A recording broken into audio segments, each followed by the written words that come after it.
Compaixão é um jeito profundo de amar, penetrando a dor que não deixa gritar. Sente tudo e nem precisa explicar.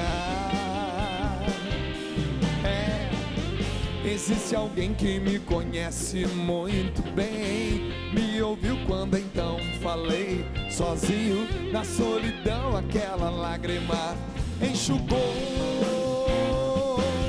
Compaixão, alegria e salvação. Deus me conhece, irmão, vive perto do coração. Vivo o céu, porém com os pés no chão. Meu passado encontrou perdão, me mostra o caminho e me estende a mão. Se não é a compaixão de Deus, meu filho, a gente tá roubado. Compaixão é um jeito profundo de amar, penetrando a dor que não deixa gritar. Sente tudo e nem precisa explicar. Existe alguém que me conhece muito bem, me ouviu quando então falei sozinho. Na solidão aquela lágrima enxugou. Compaixão, alegria e salvação. Deus me conhece, irmão, vive perto do coração. Vivo o céu, porém com os pés no chão. Meu passado encontrou perdão, me mostra o caminho e me estende a mão. Me dá o direito de sofrer e calar, soube me esperar quando eu não queria chegar.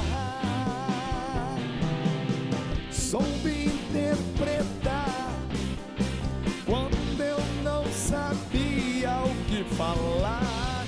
Fala, galera, com vocês agora, hein?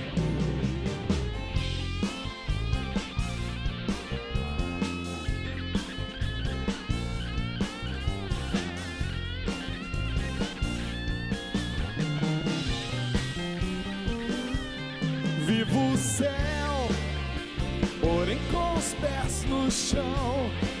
Meu passado encontrou perdão, me mostra o caminho e me estende a mão. Vivo o céu, porém com os pés no chão.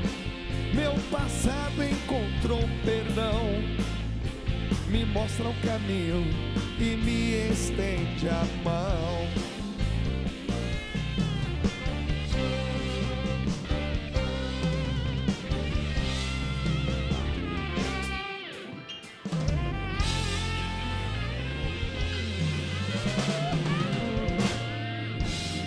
Beleza? Tá tocando muito, é legal. Olha o seguinte, gente, quero mandar um abraço para um cara. Eu sou super apaixonado pela unidade, Tiba. Eu conheci um pastor, ele é um judeu cristão, judeu circuncidado, filho de uma mãe é judia, e ele é um pastor maravilhoso, chama-se Youssef Akiva. Eu o encontrei no aeroporto, e foi um encontro maravilhoso de dois homens de Deus mesmo. Então, Youssef, claro que eu não sei se você está vendo agora, mas quem eu conheço, fala que eu mandei um abraço, tá bom? Porque é um homem de Deus, um pregador da palavra, e olha, apaixonado pela palavra, um homem assim de uma raiz judaica linda. Então eu fico impressionado com isso. Muita gente boa, né? E que o fato de eu ser de uma religião, ele de outra, isso não pode nos separar, ao contrário, tem que nos unir, tá? Porque Jesus quer isso, Ele quer a nossa unidade. Quero também convidar você mais uma vez para peregrinar comigo, minha esposa Néia. Você viu, no intervalo, apareceu aí a vinheta. Eu, minha esposa Néia e o meu querido Frei Jorge Hartmann, estaremos levando você para uma peregrinação para a segunda Terra Santa, Itália, tá bom? Os caminhos de Francisco, por onde São Francisco e Santa Clara passaram, nós vamos passar e vamos viver uma grande peregrinação, uma espiritualidade franciscana. Vai ser lindo, gente. Serão 12 dias assim de muita espiritualidade, missa diária. Vamos saber tudo sobre Francisco. Na Itália vamos a Roma, São Giovanni Rotondo, Lanciano, Pádua, Cássia, Assis, Veneza. Você está convidado. O telefone é da Obra de Maria, 12 3186 2055. Aproveita também para pegar informações sobre outras peregrinações com outros diretores espirituais. Canção Nova e Obra de Maria, juntos, juntas, podem levar você a conhecer todos os santuários espalhados por esse mundo afora, tá bom? Você é nosso convidado. Não é só você que gosta de unidade, não. Eu também gosto. Que legal, tá bacana. Certo? Juntos pela Vida. Juntos pela Vida, nosso grande evento, 31 de outubro, 1º de novembro. Vai ser lindo. Vamos defender a vida humana, hoje que está sendo tão atacada, e nós precisamos nos unir para levantar essa bandeira. Acampamento Gente do Bem, Juntos pela Vida. Vem para cá. A galera que está, os defensores da vida aí do Brasil todo, vão se juntar aqui na Canção Nova. Bom, você está acompanhando aqui o testemunho do Rafael, infelizmente, uma tragédia, abusado sexualmente aos 7 anos, violentamente abusado sexualmente aos 7 anos, sofrendo uma pressão psicológica nos anos seguintes, que o impulsionaram, o impulsionou para uma vida na homossexualidade, e depois para a condição de um travesti. Quanto tempo, como travesti, você viveu e o que foi essa experiência? Eu vivi como travesti 10 anos. 10 anos. Então, assim, uma coisa que eu não falei no outro bloco, eu queria deixar claro, talvez você que esteja me ouvindo diz assim, mas vivo a homossexualidade, mas não sofri abuso sexual. Glória a Deus que você não sofreu abuso sexual.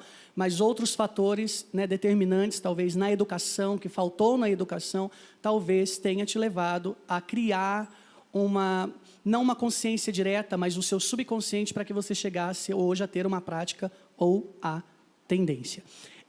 Eu lembro que quando eu comecei a prostituição já, meus pais não sabiam, obviamente, minha mãe não sabia, ainda como um homem, ainda uma criança, eu me lembro que com 11 anos para 12 anos, eu estava com um rapaz e ele parou num bar que era de frente com o convento de Santa Clara, em Taubaté, que foi um dos últimos lugares que eu fiquei antes de conhecer Jesus.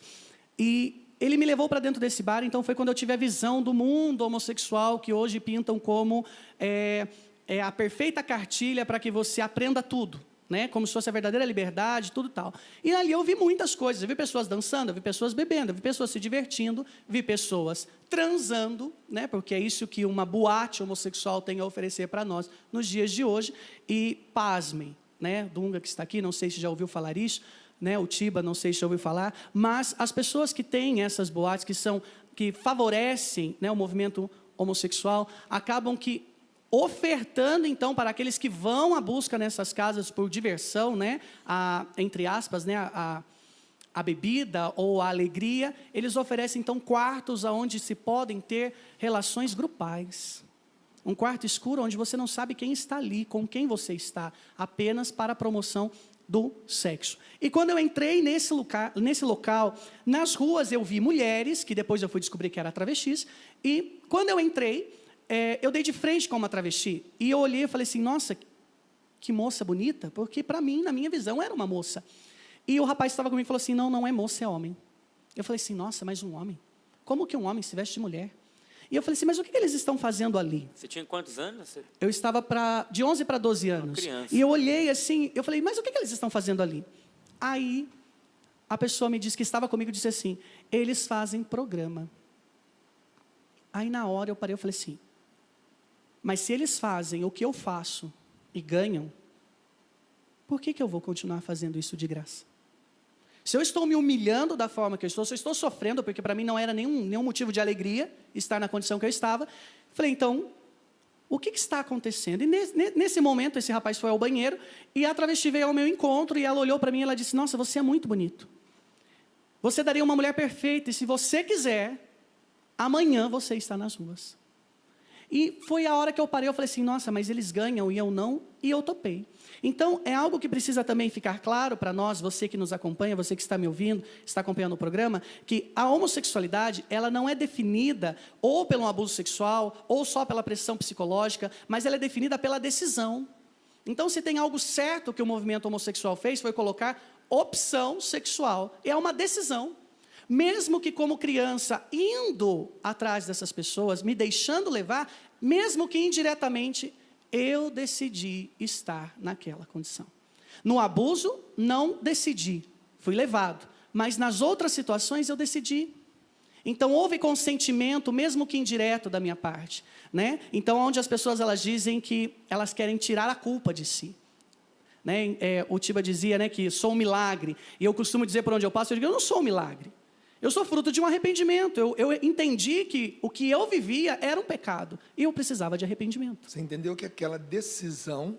Era um pecado. Eu estava me decidindo pelo pecado. E você quis voltar atrás. Exatamente. Então, as pessoas elas acham que quando elas dizem assim, eu nasci assim, ou então, é um milagre de Deus, elas pensam assim, então, Deus tem que fazer, eu não tenho que fazer nada. Porque o milagre não depende de nós, mas o arrependimento depende de nós. Né? E Santo Agostinho, ele diz muito claro, quando ele diz assim, o Deus que nos criou sem nós, não quis nos salvar sem nós. Então, Deus quis a minha resposta. Né? O parágrafo 2002 do Catecismo diz que a livre ação de Deus pede a livre resposta do homem. E eu precisei responder. Mas voltando, e eu aceitei me tornar um travesti. Então, durante o dia, eu era um menino, porque eu não podia, então, chegar na minha casa daquela forma, eu era uma criança. Na minha cabeça, eu comecei a formular o quê? Quando eu ficar mais velho, eu vou poder assumir a minha vida, vou sair da minha casa, então eu vou contar para todo mundo. Só que eu sempre tive, talvez naquela época, a péssima mania de narrar as relações sexuais que eu tinha. E foi quando a minha mãe pegou... Narrar, você disse escrever. Escrever, para mim mesmo. Você fazia um diário. Exatamente. E a minha mãe pegou e leu. E aquilo para ela foi um susto. E ela dizia, eu não acredito. Eu tive uma filha mulher, a minha mãe dizia isso, acho que ela fazia questão de deixar isso muito claro para mim. E ela, eu não aceito, porque eu tive uma filha mulher, você é homem, eu tive um filho homem. E aquilo já não confrontava com a realidade que eu estava vivendo, porque eu não me via mais como, de certa forma, como um homem. Eu tinha um pênis, uma estrutura masculina, mas o meu pensamento não era. E quando, então, eu decidi me tornar um travesti, todas aquelas pessoas que estavam ali, aconteceu com o quê? Com uma formação. Olha, você precisa aprender a sentar como uma mulher, a pensar como uma mulher, a falar como uma mulher, a agir como uma mulher, a gesticular como uma mulher, a olhar como uma mulher, a se pentear, a se maquiar, tudo como uma mulher. Então, as minhas referências passaram a ser mais fortemente minha mãe e minha irmã, porque estavam muito perto de mim, e as travestis que estavam comigo, às vezes, na rua, à noite. Ou então, quando eu precisava sair à tarde com alguém, eu tinha que buscar uma foto, eu tinha que buscar uma revista, eu tinha que buscar alguma referência para tentar, então, me viver essa caricatura, né, me caracterizar de uma mulher, para poder, então, ir para essa situação. E eu comecei a ingressar mais fortemente, até então não tinha conhecido as drogas, e com 14 anos eu comecei a perceber que eu estava sendo preparado para assumir o tráfico humano. Para, então, pegar as travestis daqui, mandar para outra cidade, da outra para cá, entrar nas boates, porque teve um tempo que nós entrávamos nas boates, arrancávamos aqueles que eram afeminados de lá e dizíamos, você é uma mulher, não tem mudança para a tua vida. Hoje o que a ideologia de gênero diz, né? Nós víamos eles como uma massa informe, nós modelávamos segundo os nossos desejos. Então, não dávamos para ela oportunidade de responder, não quero. Eu chegava e dizia assim, olha, eu vou te dar tudo. Como fizeram comigo, eu fazia com eles. Vou te dar sapato, vou te dar peruca, vou te dar roupas, e eu comecei a costurar. Então, eu comecei a fazer para essas pessoas. E quando eu precisava que alguém me arrumasse para eu ir à rua, porque eu não tinha noção, não tinha ninguém. Então, eu comecei a fazer sozinho. Eu comecei, então, a me olhar no espelho, a ver um olhar, um gesto. Eu pegava, às vezes, uma fala da minha mãe, uma fala da minha irmã, e levava isso para as relações. E muitas pessoas, Dunga, por incrível que pareça, que saíam comigo nas ruas, elas chegavam até mim e elas queriam conversar. Elas não queriam sexo. E a desculpa delas era o quê? Na minha casa não tem com quem eu converso, então eu prefiro pagar para alguém que me ouça. Né? Eu prefiro pagar para alguém que sente comigo, faça companhia. Eu fui acompanhante por mais de 5 anos. Né? A partir dos 15, que eu já tinha mais postura feminina, uma vestimenta mais feminina, um pensar mais feminino, eu comecei a ser acompanhante. E eu vi que toda essa trama para o tráfico humano estava acontecendo, e eu me deixei envolver. Já estava ali, eu já não via mais saída, o que as pessoas que chegavam até mim, elas diziam que eu havia nascido para aquilo, como eu disse antes, que eu não tinha saída, que existia ex-tudo menos ex-homossexual. Né? Deus mudava a vida de todos, mas não mudava a vida daqueles que nasceram daquela forma. E um dia, num programa, um rapaz virou para mim e falou assim, você tem drogas? E eu disse não. E ele falou assim para mim assim, que pena, eu te pagaria o dobro. Foi o suficiente para eu, que já estava perdido ali, virasse para ele e dissesse, então, eu vou conseguir as drogas. Só que esse dinheiro que eu pegava da prostituição não levava para minha casa, eu não mantia a minha casa. Eu mantia as minhas coisas escondidas na casa de outros. E eu peguei, então, e comecei a entrar na questão do tráfico, de pegar aqui e levar para lá. Vamos ali, eu conheço tal lugar, leva lá. E as travestis sempre diziam, aqui tem tal, fulano tem, ou eu tenho, então aqui, ali, você vai nesse ponto, nesse, no outro você não vai, que é perigoso. Até que então eu comecei a trazer comigo para as ruas. Eu comecei então a usar as drogas. Eu fui usuário de cocaína durante os 5 anos que eu fui acompanhante, nesses 5 anos eu fui usuário de cocaína. Todos os dias. Nós usávamos drogas todos os dias, porque eu já saía agora de segunda a segunda. Eu já não tinha mais parada. Então, para mim, a pessoa me oferecia o dinheiro. Eu havia sido treinado para pegar o dinheiro, entrar no carro, fazer o que eu tinha que fazer, sair do carro, entrar no outro, entrar, fazer. Era assim, a minha vida era entra, bate porta, fecha porta, bate porta, fecha porta. E eu fazia agenda. Hoje eu tenho esse, amanhã o fulano. Rafael, e era comum a ligação da droga com a prostituição? Sim, é comum até hoje. É muito comum. É comum e fácil. É como eu ir à padaria e comprar um pão. É porque coisa é eu falar dessa ligação, outra coisa é você que viveu anos lá dentro. Está tão ver a próximo. ligação do mundo da prostituição e com as drogas. Né? Está próximo de você, por quê? À noite te oferece o sexo e te oferece a droga. E quem tem a droga e tem o sexo, tem tudo.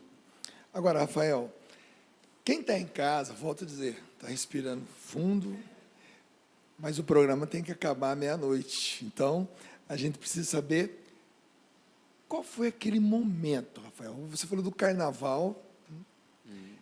Como é que foi? Porque para sair de tudo isso, a gente imagina, não tem como sair de tudo isso. Né? Desde os 7 anos, aquela violência toda, depois a pressão psicológica, depois a iniciação na homossexualidade, depois a iniciação como travesti. Uma decisão apenas E a gente fica imaginando como. Começa a narrar para nós, porque esse programa hoje teria que ter 4 horas de duração, né? Mas nós não temos 4 horas. Como é que aconteceu esse encontro com Deus? Eu lembro que eu estava na minha casa e eu fiz o melhor para sair para a rua. Nessa época eu já não estava mais... não estava mais saindo diretamente nas ruas, porque havia sido jurado de morte por causa do tráfico de drogas e o tráfico humano. Então, eu comecei a ter clientes fixos. E nessa época, neste dia, era uma sexta-feira, eu tinha comigo drogas e dinheiro para dar às travestis irem para a Itália, que é um ponto grande, um polo grande de prostituição, e eu iria com elas para deformar o meu corpo. Iria colocar o silicone no peito, na cintura, e aonde precisava para me tornar uma mulher. E eu fiz o melhor para ir para a rua. A melhor roupa, o melhor cabelo, a melhor sapato, o melhor que você pode imaginar, eu comprei, e o que eu não comprei eu fiz, para que eu fosse para a rua. E quando eu fui sair, eu morava com a minha mãe está aqui, não me deixe mentir, eu acho que eu nunca disse isso próximo da minha mãe. Eu já saí da minha casa, a minha mãe estava de joelhos rezando, nessa época a minha mãe havia se tornado protestante, né, por causa de algumas situações que aconteceu na igreja, de que ela tinha que aceitar o que aconteceu, que era a vontade de Deus, e ela não queria, e ela acabou sendo acolhida pelos irmãos, para que ela buscasse, então, uma esperança. E eu cheguei para ela e eu falei assim, mãe, me dá sua bênção, eu preciso ir embora. E a minha mãe se levantou, ela olhou nos meus olhos, ela disse assim, eu estou cansada da tua vida. Deus falou para mim que um dia eu e a minha casa serviremos ao Senhor. Eu olhei para ela e falei, mãe, eu não tenho tempo para isso agora. Porque a minha mãe sempre vinha da igreja, ela dizia assim, alguém perguntou de você no culto. Eu falei, quer ver que alguém saiu comigo ou me viu na rua e falou? Eu dizia, quem? Ela dizia, Jesus. Jesus perguntou de você. E eu calava. E nesse dia, ela olhou diferente nos meus olhos, e quando eu disse para ela que eu não tinha tempo, ela segurou nos meus braços, né, como eu estou segurando o catecismo, e ela me deu um chacoalhão, assim, eu costumo dizer que só mãe sabe dar chacoalhão, olhou nos meus olhos e ela disse assim, você não está entendendo. Deus falou comigo que eu e a minha casa serviremos ao Senhor. Você está me entendendo? E eu falei assim, mãe, eu estou entendendo. Me dá a sua bênção, que eu preciso ir embora. E tinha um carro me esperando, para que eu fosse para a rua. E quando eu entrei nesse carro... Para a rua, para o programa. Para o programa. E quando eu entrei nesse carro, eu nunca entrei num carro para não fazer nada.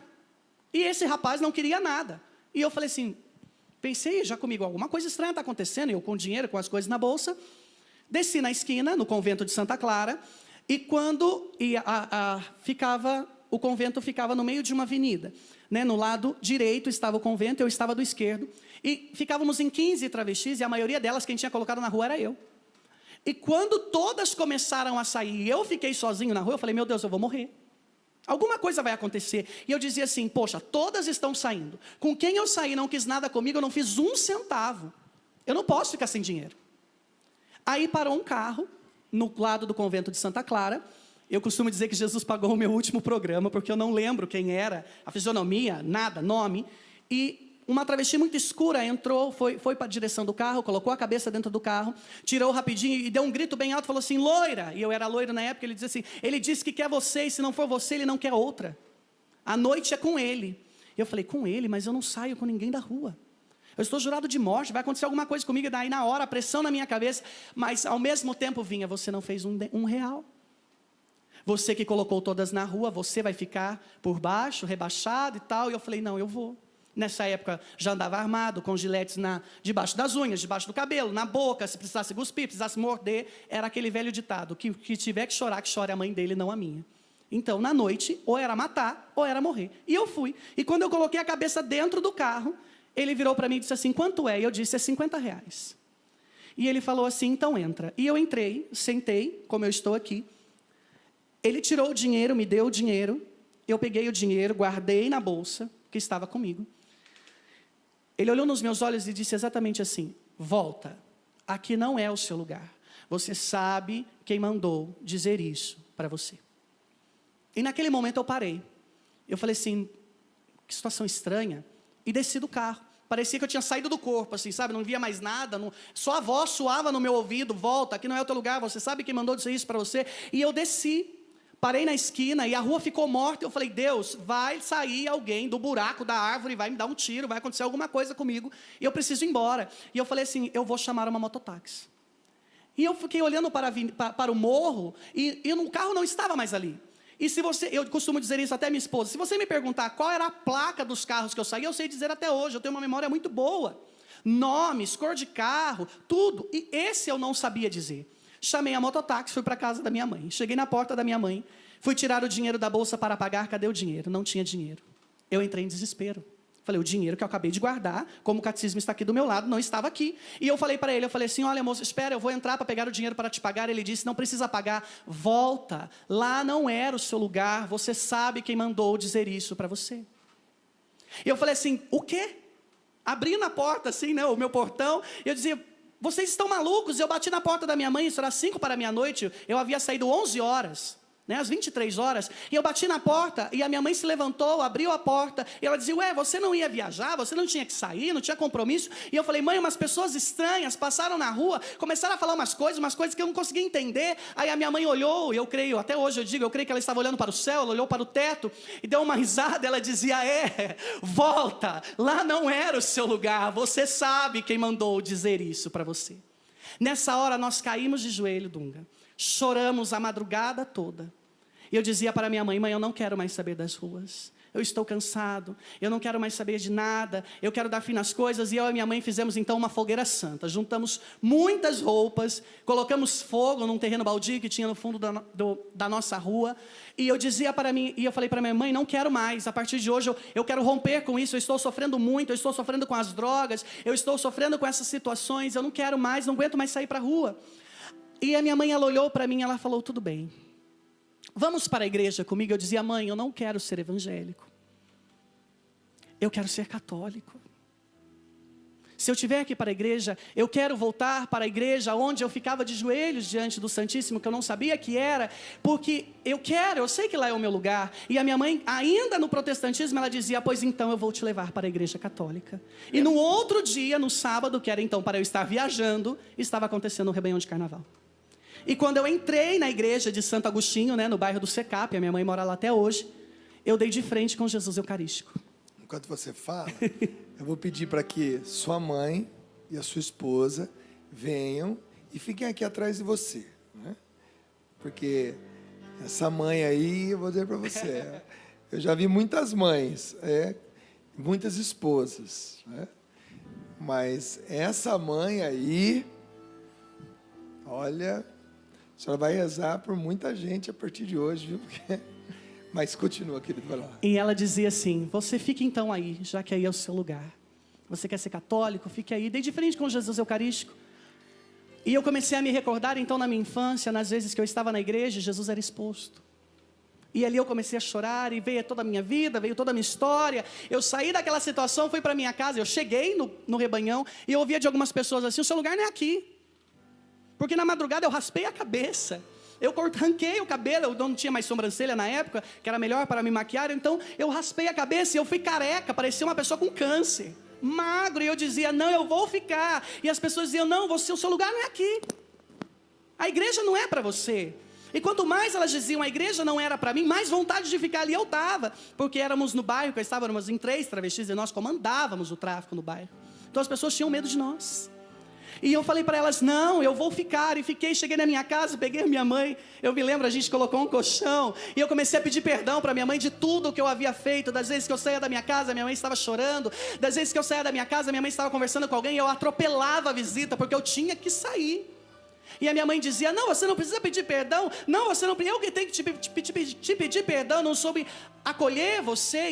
E hoje isso é muito sério, os pais não sabem acolher os filhos que sofrem abusos, não sabem acolher os filhos que ou iniciam na homossexualidade. Ela dizia, perdão, eu não fui uma boa mãe. Eu dizia, mãe, você me deu tudo que podia. E eu então me deixei levar. E nesse momento de a gente se auto-perdoar, né? Naquele dia na sala da minha mãe, a gente se auto-perdoava, e ao mesmo tempo que ela pedia perdão, eu pedia perdão, e ela me olhava, ela dizia assim, Deus ama você, Deus vai restaurar a sua história. E no outro dia, nós tínhamos uma vizinha, no 3º andar, no prédio, e ela virou para minha mãe e disse assim, eu vi a minha mãe me defender, não com uma faca, mas com a palavra de Deus.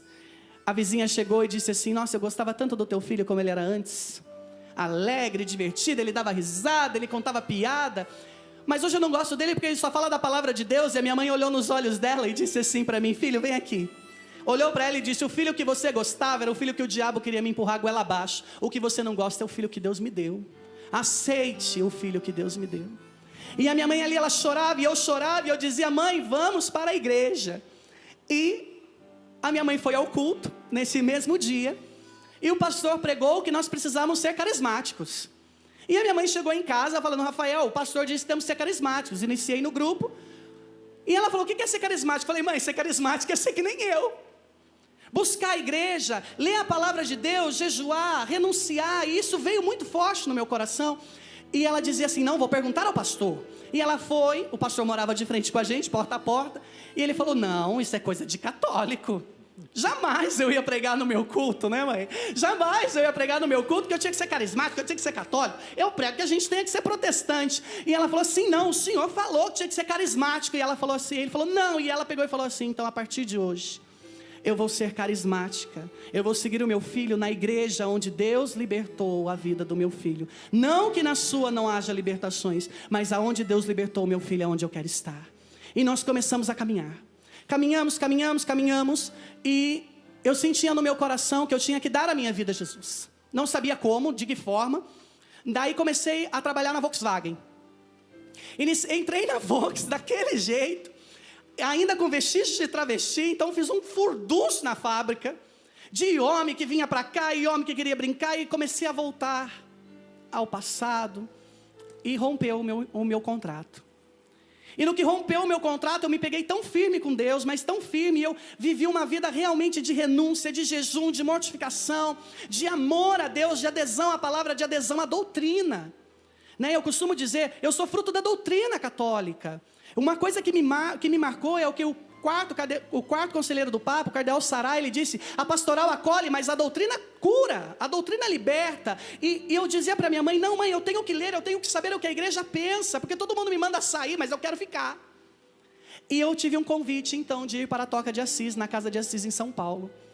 E eu falei: Deus, me dá um sinal. E eu sou muito devoto de São Francisco de Assis. E quem me atendeu era o irmão Francisco de Assis. E eu falei: mãe, vou arrumar as minhas malas, eu vou dar a minha vida a Jesus. E ela dizia: você vai ser padre? E os vizinhos começaram a dizer, então, que eu iria virar padre. E eu falei assim: não sei o que Deus tem para a minha vida. E Deus falava no meu coração assim: agora vai na rua e despede dos seus. Eu falei: Jesus, o Senhor está brincando comigo. Eu já abandonei as ruas, eu não vou fazer mais. Ele dizia: vá atrás de todos eles. E nós sentamos. Nós 15. Olhei nos olhos deles e disse assim: vocês nunca mais vão me ver aqui. Nunca mais vocês vão ouvir falar o meu nome nas ruas, nas esquinas, nas boates. Nunca mais. Porque eu estou dando a minha vida para Jesus. Eu conheci um homem que foi além do meu pecado. Eu conheci um homem que não quis abusar do meu corpo. Eu conheci um homem que não quis falar palavras doces ao meu ouvido. Eu conheci homens que não quis, um homem que não quis me drogar para me amar. Eu conheci um homem que entrou na minha vida, e é esse homem que eu quero ter um caso a partir de hoje. E eles olharam para mim e diziam assim: você nunca foi igual a nós. Nós sempre notamos algo diferente em você. Eu falei: pois bem, então não volto nunca mais. Fui para São Paulo, fiquei 3 meses, a Casa de Assis ocorreu de fechar, e eu tive que voltar embora. E quando eu voltei embora, eu conheci a Valéria, que hoje é minha esposa. Eu estava pregando num retiro, a Valéria foi acompanhar um outro irmão. Chega mais pertinho. Né? Da comunidade que ela participava. E nós nos vimos de relance, assim, eu vi a Valéria me viu no palco pregando. E nada demais, não nos falamos, nada. E a Valéria era uma pregadora muito conhecida na diocese de Taubaté. Então, quando a Valéria ia, eu buscava ir, porque eu queria pregação, eu ia em tudo. Eu ia e levava minha mãe, nós íamos em tudo. E a Valéria estava e pregava, e um dia eu cheguei na Valéria e falei para ela assim: Valéria, você não quer ser a minha mãe espiritual? A Valéria pregou sobre o sangue de Jesus. E nessa época eu já estava louco, o sangue de Jesus. Eu escrevia a ladainha na parede do meu quarto, e eu só sabia rezar: o sangue de Jesus, o sangue de Jesus, o sangue de Jesus. E quando ela pregou o sangue de Jesus, aquilo explodiu no meu coração. E ela falou assim: tudo bem. E nessa época eu havia saído da Volkswagen, após a primeira etapa como um travesti, né, com vestígios. Saí, voltei como um homem de Deus, e foi um barulho só naquela fábrica. E fui mandada embora e já não tinha mais meios de sustentar a minha casa. E eu falei para a Valéria assim: Valéria, eu estou passando necessidades. Eu venho para esse grupo que eu participo, é 2 horas a pé de vinda e volta. E a Valéria entrou em desespero, e ela me deu umas coisas, uns escritos de São João da Cruz, e eu estava rezando muito para São João da Cruz, e a Valéria de moto não tinha capacete para me levar, não tinha nada. Fomos embora, depois não nos falamos mais, né? Fiquei sabendo que a Valéria ia pregar em tais lugares, e eu ia em tudo que ela estava. E antes até de namorar a Valéria, eu namorei uma moça. E depois que eu namorei essa moça, nós rompemos. Foi um namoro santo, um namoro de Deus. Eu fui até a Valéria dizer: Valéria, eu terminei com essa moça.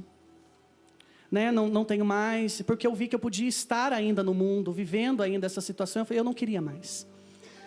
E eu cheguei na Valéria e eu falei: vamos orar. Né? Nós nos conhecemos pela oração, eu falei: vamos orar. E o projeto da missão começou a crescer, da missão Chamas Abrasadoras, começou a crescer no nosso coração. E Deus falava para mim assim: olha, você não está olhando para a Valéria da forma que eu quero. Eu falei: Deus, que forma que o Senhor quer que eu olhe para essa mulher? Eu respeito ela, eu dou a paz de Jesus, eu abraço. E Deus um dia falou: leve a Valéria para a tua casa e você vai fazer um gesto na Valéria. Vou contar isso, a Valéria não gosta muito que eu conte isso, mas eu vou contar. E Deus virou para mim e falou assim: passe a mão no rosto da Valéria. E eu passei a mão no rosto da Valéria, com o olho fechado, e eu também, me deixando mover pela ação do Espírito. E de repente a Valéria me deu um mata-leão no pescoço e me deu um beijo, né? Eu costumo dizer, ela enfiou a língua dentro da minha boca e começou a me beijar. E eu perdido ali eu falei: meu Deus, tudo acontecendo assim, né? Uma hora um vem assim, outro vem dessa forma. E aí então começou a nossa história. Nós namoramos, nós casamos e hoje estamos fazendo a nossa história, uma vida nova. Não é fácil. As pessoas procuram a nossa comunidade porque nós trabalhamos com os homossexuais e elas dizem assim: Rafael, quero deixar o homossexualismo, né? Não quero mais ser homossexual, não quero mais ser travesti. Elas acham que é só confessar o pecado e Deus vai vir e plim, mudou a vida dela. Ela não vai precisar renunciar, ela não vai precisar mortificar, ela não vai precisar rezar, ela não vai precisar comungar, ela não precisa ter vida eclesial, ela não precisa aderir sacramento. E muitos desistem. E eu digo para elas: filho, até hoje eu luto com desejos contrários, com pensamentos contrários, com as flechas do maligno. Você precisa então hoje decidir. Eu não prego, eu não dou testemunho para que você case como eu casei, ou para que você seja um padre. Eu dou testemunho para que primeiro você se veja como filho de Deus. Primeiro se aceite, algo que esse Laudato Si, né, esse louvado seja, esse documento do Papa Francisco, no parágrafo 155, ele diz que nós precisamos aceitar o nosso corpo como dom de Deus, e se nós não nos aceitamos, como que nós vamos querer que os outros nos aceitem? E eu cheguei à minha esposa, eu dizia: olha, Valéria, a minha situação é essa. Com você quero vencer, com você quero ser alguém melhor. E hoje nós estamos com a comunidade. Meu casamento está aí de ventre e polpa, né? Muitos diziam que eu não ia casar, que eu não ia ser um homem de Deus, que eu havia nascido para isso, que pau que nasce torto morre torto. E eu assumi para mim uma frase de que Jesus é um carpinteiro e Ele pode desentortar toda a madeira, todo o pau torto. E eu ouvi a sua canção, que ela diz: uma pequena melhora, um motivo para comemorar. E quando eu ouvi isso, Dunga, eu chorei, porque é o que eu vivo todos os dias. Amém. Uma pequena melhora, um passo após o outro, como diz Santa Teresinha, é aos poucos. Deus vai te forjando, Deus vai forjando o teu caráter, Deus vai forjando a tua consciência. E eu digo para você, pai e mãe que nos veja, cuidado com o que você leva para dentro da tua casa: pornografia, palavras, pensamentos, o próprio adultério. Filho, cuidado com aquilo que você busca nos seus pais, que você não encontra e quer buscar naqueles que estão fora. Esse foi o meu erro. E hoje com a minha mãe, refiz a minha amizade com ela, refiz a minha amizade com o meu pai, refiz a minha amizade com a minha irmã, com o meu irmão, e tive a graça de ouvir da minha irmã exatamente assim: Dunga, porque hoje você é um homem de Deus, batiza o meu filho, eu quero que ele seja um homem de Deus como você. Eita, coisa boa. Queira ser um homem de Deus. Gente, fica perto dele, mãe. Eu ficaria aqui até as 2 da manhã, mas não dá, porque a gente tem que encerrar o programa. Só quero dizer que Deus fez milagres na vida de muita gente nesta noite. Mandem os testemunhos para nós, por favor. Tiba, obrigado. Falamos muito pouco hoje. E foi preciso falar pouco. Valeu. Deus te abençoe e que você possa levar essa graça a muitos lugares, e com certeza você vai levar. Se prepara. Valeu, gente. Não tem mais o que dizer. Só canto para encerrar. Hoje pedi a Deus para curar meu corpo, o fim do sofrimento, uma intervenção, coisas que herdei, vícios que adquiri, limites que vejo em mim, mas não nasci assim. Tem paciência, com um olhar de paciência,